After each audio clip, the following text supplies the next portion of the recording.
मैं DP Singh, founder of easy math for you at Ramraj Mor Siwan, और आप देख रहे हैं डीपी सिंह क्लास। प्रिय विद्यार्थियों, जैसा कि आप जानते हैं कि ग्राफ में आप लोगों को अभी तक 8 वीडियो दे चुके हैं और आज 9th नंबर वीडियोज में आपको मैं बताने वाला हूं कि y=f(x) के थ्रू y=f ऑफ -x का ग्राफ कैसे खींचा जाता है। y=f(x) के थ्रू y=f ऑफ -x का ग्राफ कैसे खींचा जाता है। पिछले वीडियो में आपको हम बताए थे y=f(x) के थ्रू y=-fx का ग्राफ और y=mod(f(x) का ग्राफ बताए थे। उस वीडियो में y=-fx था, मीन्स आउटपुट माइनस था, और आज जो हम बताने जा रहे हैं इनपुट माइनस की चर्चा कर रहे हैं। इनपुट का मतलब जो x में माइनस लगे और आउटपुट का मतलब होता है बाहर माइनस लगे, मतलब y में माइनस लगे। बात अब समझ रहे हैं। जैसे इनपुट एडिशन और आउटपुट एडिशन देखे थे, इनपुट सब्ट्रैक्शन और आउटपुट सब्ट्रैक्शन देखे थे, उसी प्रकार आपको आउटपुट माइनस और इनपुट माइनस भी देखना पड़ेगा। आउटपुट माइनस देख चुके हैं, आज इनपुट माइनस देखेंगे, मीन्स f ऑफ -x का ग्राफ देखेंगे। जैसे आप y=-sin x का ग्राफ देखे हैं, कोई कहेगा कि y=sin -x का ग्राफ खींचिए, y=cos -x का ग्राफ खींचिए, y=log -x का ग्राफ खींचिए, तब आप कैसे ड्रा करेंगे। पिछले वीडियो में आप देखे थे जो y=fx से y=-fx के पास पहुंचना हो, चाहे y=fx से y=mod(fx) के पास पहुंचना हो, दोनों केस में हम x एक्सिस को मिरर माने थे। दोनों केस में किसको मिरर माने थे? x एक्सिस को। और आज y=fx से y=f ऑफ -x के पास जाना है, तो इस केस में हम y एक्सिस को मिरर मानने वाले हैं। मीन्स इनपुट माइनस, तो आप y एक्सिस को मिरर मानेंगे, और आउटपुट माइनस तो x एक्सिस को मिरर मानेंगे। फिर एक बार सुनिए, इनपुट मतलब अंदर माइनस, तो y एक्सिस को मिरर मानेंगे, और आउटपुट माइनस मीन्स बाहर माइनस, तो x एक्सिस को मिरर मानेंगे। उसी प्रकार बाहर मॉडुलस, तो x एक्सिस को मिरर मानेंगे, और जब हम इनपुट मॉडुलस बताएंगे तो फिर y एक्सिस को मिरर मानेंगे। बात समझ रहे हैं? समझ रहे हैं। तो देखिए, ग्राफ वीडियो पार्ट 9, और इसमें क्या है? ग्राफ ऑफ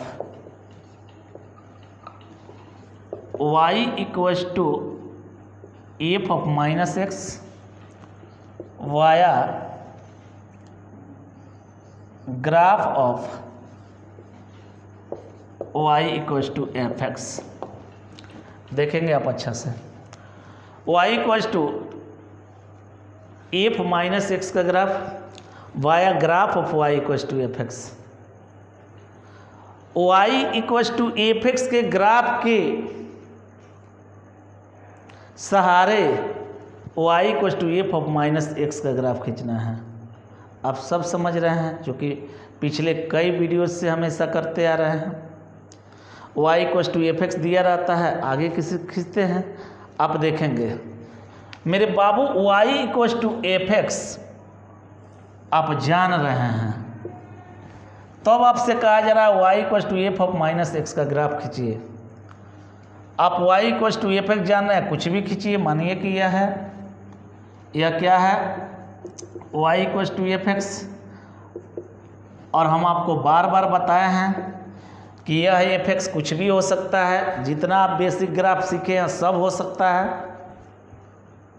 आप बात को समझ रहे हैं? जितना आप बेसिक ग्राफ सीखे हैं वो सब हो सकता है, और उसमें अंदर माइनस लगा करके आपसे पूछा जाए तब ग्राफ कैसे खींचा जाएगा उसी को सिखा रहे हैं। y equals to F x.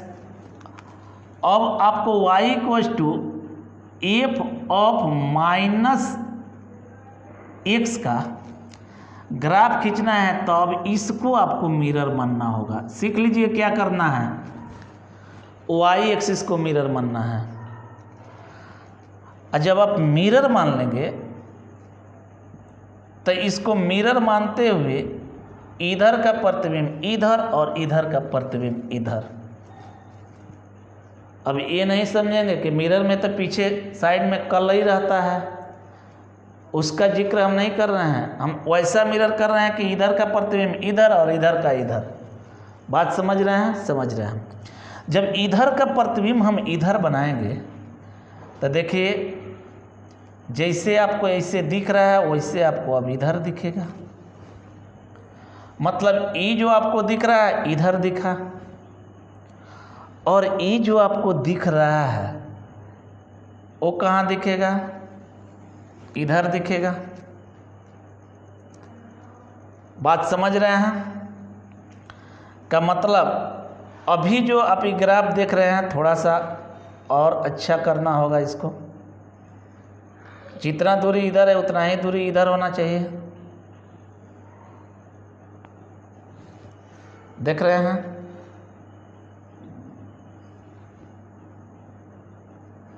और जितना यहाँ पर सेपरेशन इसमें पहले से दिख रहा है वो सेपरेशन यहाँ होना चाहिए। क्योंकि हम लोग इमेज बना रहे हैं तो इमेज जितना बड़ा ऑब्जेक्ट उतना बड़ा इमेज। बढ़िया से देख लीजिए।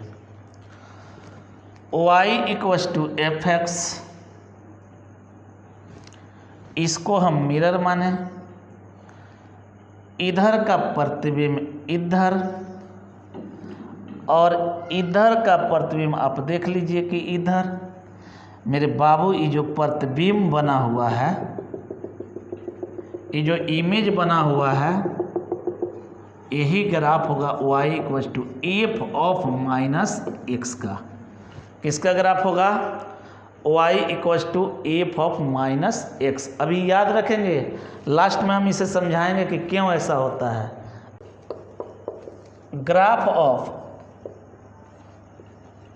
y equals to e power minus x, इसका कोई ग्राफ आपसे कह दिया।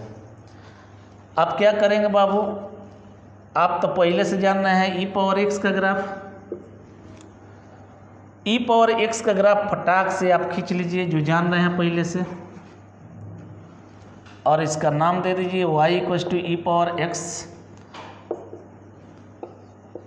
अब इस पर बहुत ज़्यादा बोलने की ज़रूरत नहीं है क्योंकि आप बहुत पहले से जान रहे हैं। अब देख रहे हैं जो x जहाँ है वहाँ पर माइनस लगा हुआ है यहाँ पर, मतलब ये इनपुट माइनस हो गया है। और वही यहाँ पे माइनस लगा रहा था ना बाहर, तो ये माइनस आउटपुट माइनस बोला जाता। बात समझ रहे हैं? मतलब अगर ई पावर एक्स में यहाँ माइनस तो आउटपुट, ई पावर एक्स में यहाँ माइनस तो इनपुट। अगर आपको साइन एक्स दे दिए यहाँ माइनस तो इनपुट, और साइन एक्स में यहाँ माइनस तो आउटपुट। लॉग में यहाँ माइनस आउटपुट और लॉग में यहाँ माइनस इनपुट। बात समझ रहे हैं? तो इनपुट में क्या कर रहे हैं? इसको मिरर मान रहे हैं। और जब मिरर मानेंगे तो इधर का प्रतिबिंब किधर जाएगा? इधर जाएगा। और इधर का प्रतिबिंब किधर जाएगा? आप देख रहे हैं इधर जाएगा। देख रहे हैं कि नहीं? और यह जो ग्राफ आपको झलक रहा है, जो दिख रहा है, this is the graph of y equals to e power minus x. आप समझ रहे हैं? समझ रहे हैं। तो आप क्या करेंगे? Graph of y equals to log minus x. यहाँ कुछ नहीं तो ये छुपा रहता है। लॉग माइनस एक्स बोला है, माइनस लिख दिए। इसी को तो हम लोग ln कहते हैं, ln कोई -x कहते हैं। इसका ग्राफ आप क्या करेंगे, खटाक से किसका ग्राफ पहले खींच लेंगे, जो बेसिक में पढ़े हैं ln का जो मूल फंक्शन होता है ln x खींच लिए, y इक्वल्स टू क्या है ln x। किसको मिरर मानना है ये आपको पता है, ये मिरर हो गया किसके लिए, तो इनपुट माइनस के लिए। हमको तो यहाँ पहुँचना है किसके थ्रू, इसके थ्रू। जब ये मिरर हो गया तो इसका प्रतिबिंब इधर आएगा कि नहीं आएगा। अब आप बताएं ग्राफ आपको समझ में आया कि नहीं आया। बहुत ही बेहतरीन तरीका से ग्राफ आपको समझ में आ रहा होगा जी। मैं ऐसे y इक्वल्स टू कितना हो गया ln -x, समझ रहे हैं। तो ऐसे ही हम क्या करेंगे कि ओरिजिनल फंक्शन का ग्राफ खींच लेंगे और इनपुट माइनस का उसका पूछ रहा होगा तो y का हम मिरर बनाएंगे, यानी y को मिरर बनाएंगे, प्रतिबिंब ले लेंगे, राइट साइड का लेफ्ट साइड, लेफ्ट साइड का राइट साइड। जो रिजल्टेंट आपको मिलेगा, जो रिजल्ट मिलेगा that graph is known as graph of input minus. बात समझ रहे हैं। मतलब हम समझाने जा रहे हैं कि y equals to F x से y equals to F of -x खींचते तो y को मिरर क्यों मानते हैं, आप अच्छा से समझेंगे, देखेंगे मेरे बाबू। यहाँ हम मान लेते हैं कि ऐसे है y equals to F x, ठीक है। और यहाँ एक x का वैल्यू x1 कंसीडर करते हैं। जब x1 कंसीडर करेंगे तो यह जो हाइट आपको दिख रहा है इस हाइट का नाम होगा fx1। हम बार बार हर एक ग्राफ के केस में जब समझाने की बात आई है तो हम इसका यूज किए हैं, यहाँ भी कर रहे हैं। देखिएगा y equals to F x में x इक्वल्स टू x1 पर जो हाइट मिल रहा है, किसका हाइट, ग्राफ का, उसको हम लोग fx1 कहेंगे। अब हमको y equals to f minus x में हमको देखना है कि किस x पर हमको fx1 मिलेगा, मतलब x की जगह पर वो कौन सा वैल्यू रखें ताकि हमको fx1 मिले, मतलब इतना हाइट मिले। तो आप x की जगह पर -x1 रखे होंगे तब जा कर के यह इतना हुआ होगा। x की जगह पर कितना रखे होंगे, -x1।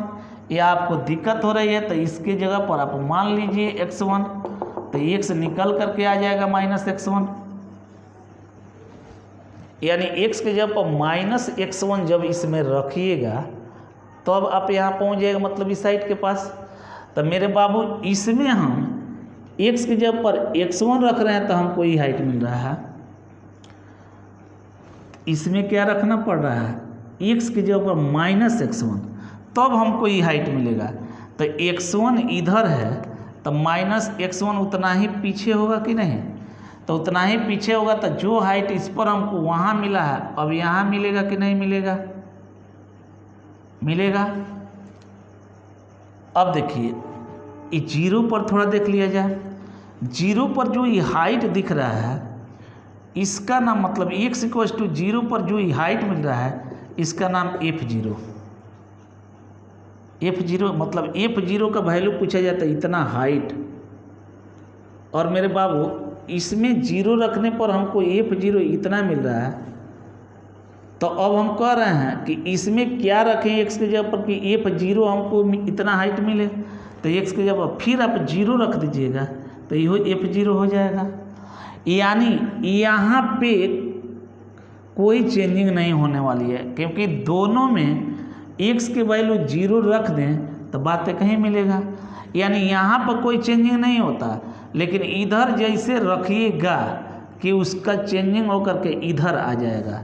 तो जो ऐसे गया है अब ऐसे आ जाएगा। जो यहाँ थोड़ा सा ऊंच हो गया है यहाँ से ऐसे जाकर के ऐसे थोड़ा देखिए ऊंचाई में गया है, और उसके बाद जो ऐसे लुढ़क गया है आकर के ऐसे लुढ़क जाएगा। का मतलब इधर का प्रतिबिंब ऐसे बनेगा। अगर वही हम इधर कोई पॉइंट लिए होते, जैसे मान लेते हैं कि यहाँ पर कोई x2 पॉइंट लेते हैं जो निगेटिव है, तो इस निगेटिव पर हमको इसमें ये जो हाइट दिख रहा है उसका नाम होता है f माइनस x2। अब f माइनस x2 इसमें कब मिलता, f माइनस x2 इसमें कब मिलता, देखिए अच्छा से। f माइनस x2 हमको तब मिलता जब x के जगह पर हम x2 रखते, यहाँ पे x की जगह पर क्या रखते, x2 माइनस, पहले से x2 रख देते, माइनस x2 मिल जाता। यानी यही चीज़ इस ग्राफ में हम x की जगह पर माइनस x2 रख रहे हैं, तो इसके में हमको x2 रखना पड़ रहा है, मतलब इधर निगेटिव पर हमको 11 तो उसमें पॉजिटिव पर 11 मिलेगा। तो यहाँ मिला है तो इतना ही x2 इधर चलना पड़ेगा, मतलब यहाँ। अब यह कैसे पास कर जाएगा, का मतलब है कि जो पॉजिटिव पर मिल रहा होगा इसमें वो नेगेटिव पर मिलेगा इसमें, जो नेगेटिव पर मिल रहा होगा इसमें वो पॉजिटिव पर मिलेगा इसमें। इसलिए ग्राफ उलट जाता है, पॉजिटिव वाला नेगेटिव साइड, नेगेटिव वाला पॉजिटिव साइड, और हम y को मिरर मान लेते हैं तो हमको वही चीज़ मिलता है, इसलिए हम लोग y को मिरर मानते हैं। तो I hope you will be understand clearly. हम आशा करते हैं कि आप बहुत ही अच्छा से समझ गए होंगे। इसलिए इस आशा उम्मीद के साथ मैं निरंतर वीडियो बनाते रहता हूं, और आप लोग जो वीडियो को देखते रहते हैं, जो हमको आउटपुट मिलता है, उससे मेरे मन को बहुत खुशी मिलती है। और इसलिए आपको मैं निरंतर वीडियो देते रहता हूं, और आप यकीन मानिए आपको बहुत सारा ग्राफ सिखाएंगे, बहुत सारा ग्राफ सिखाएंगे। हमको लग रहा है कि ग्राफ में आपको 50 से भी अधिक वीडियो बनने वाला है। आप डेली एक एक वीडियो देखेंगे, वीडियो देख करके ग्राफ बहुत ही मजबूत कर लेंगे, क्योंकि बहुत ऐसे क्वेश्चंस होते हैं जो कि ग्राफ से बहुत ही इजीली बन जाते हैं, और एंटकली आप सोच नहीं पाते हैं उस क्वेश्चन में। इसलिए इसको सीखना बहुत ज़रूरी है। आप जितना ग्राफ सीखेंगे उतना ही मैथमेटिक्स को महसूस करेंगे, और आप महसूस करेंगे तो नो डाउट आप निश्चित है कि मैथमेटिक्स में बहुत अच्छे कर जाएंगे, और आप 12 होते हुए आईटी तक के जर्नी को बहुत जल्द ही कंप्लीट कर लेंगे, आईटी के दरवाज़ा को बहुत जल्द ही तोड़ देंगे। इसलिए आपको कड़ी मेहनत करनी है, और आपको वीडियोज को देखते रहना है, और अब अगले वीडियो का इंतज़ार करना है जिसमें हम इनपुट मॉडल्स बताने वाले हैं। और इनपुट मॉडल्स भी आपके लिए बहुत ही इम्पोर्टेंट चीज़ है, क्योंकि उस पर बहुत सारा क्वेश्चंस आपसे पूछा गया है आईटी वगैरह में, और यहाँ भी आपसे 12 में भी पूछ दिया जाता है। तो इसलिए आपको बहुत ही बेहतरीन तरीक़ा से सीखना है। तब तक के लिए दैट्स ऑल, थैंक यू।